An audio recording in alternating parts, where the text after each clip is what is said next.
RCA Dome has been the house of horrors for Denver, but the Broncos bring in someone extra to try and scare Peyton Manning. Hey, how are you folks? Jason Horowitz and NFL.com's Pat Kirwan with you, breaking down undefeated Indy, home against 2-1 Denver. And, if you go back to the 2003 and 2004 postseason, the Broncos gave up 90 points to the Colts. And then if you add in the game in Denver in 2006, you got 124 points the last three times that these two teams have met. But now the Broncos have Dre Bly to help Champ Bailey. Does that mean Indianapolis goes to the run in this game? No, well, I think they're going to run the ball. One thing that I like about Peyton Manning the last 2 years is the discipline to take the run when it gets there. So if the Denver defense presents a run read, he's going to run the ball. He could run the ball 25 times a game. Remember, last year when you combine Joseph Adai and Dominic Rhodes, you had 400 running plays. That's kind of like Kansas City running.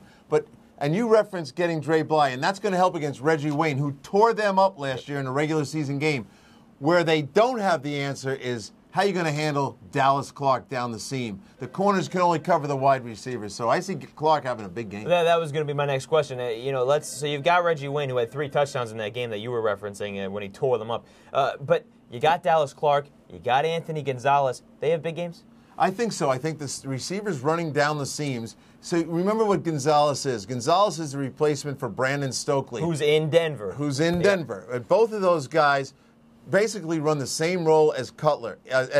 It's the backside slot receiver that they attack the safety with. And they make sure that the safety cannot drop in the box to handle the run. So it's a cat and mouse game. Look for Peyton Manning. He's going to watch the safety. If that safety's off playing Clark, he's going to run the ball. If the safety drops in to take Joseph Adai, going to throw to Dallas Clark. They got a nice cat and mouse game right there, and they're going to play it all night. And here's what I think they're going to do.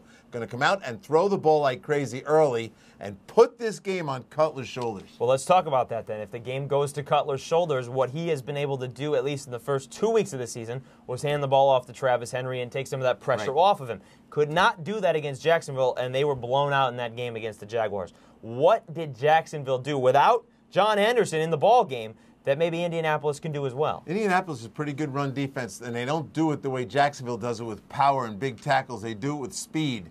And so when you try to run the outside zone play against the Colts, what you watch when you see them on tape is that they get a lot of players to the point of attack. They get people over the top. Cato June can get over not Cato June. Gary Brackett gets over the top, and they get people in front of the running game. So they'll attack the running game that way. But it's the Colt offense that sets up the Colt defense. Score early in the first quarter. Get 2 touchdowns out of Manning and the guys, and all of a sudden, you don't really want to run the ball. You can't afford to try to run it. And when I see the Denver Broncos rush for under 3 yards a carry at home with Travis Henry, I don't think they go on the road and do much better. All right, well, let's put those numbers into a computer and see what the AccuScore prediction comes up with. Remember, 10,000 tests, all mathematical elements. It spits out 10,000 results. Let's throw those numbers in there, and here's what it came up with.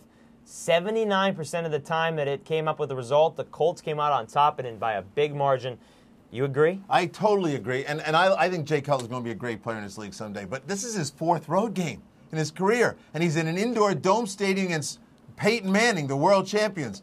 Too much to ask of the kid to do the things he has to do. And he's thrown 4 interceptions. He'll throw a pick or 2 in this game. The noise will take a lot of the element out for them. It'll be too much for the Denver Broncos to overcome. And let's not forget that Indianapolis always gets off to great starts, especially with Tony Dungy. Right. They have 11 straight wins in the first month of the season. So they have not lost in the month of September since 2004. I tell them it was September every day of the year. It is September 30th when this game is played. So it's not a Monday nighter, so it's not October, so they should win the ball game. Denver trying to change that. The game kicks off at 4:15 p.m. Eastern on CBS. And for more on this game or the rest of Week 4 in the NFL season, be sure to check out other previews on CBSSports.com and all over the CBS Audience Network. For NFL.com's Pat Kirwan, I'm Jason Horowitz. Take care.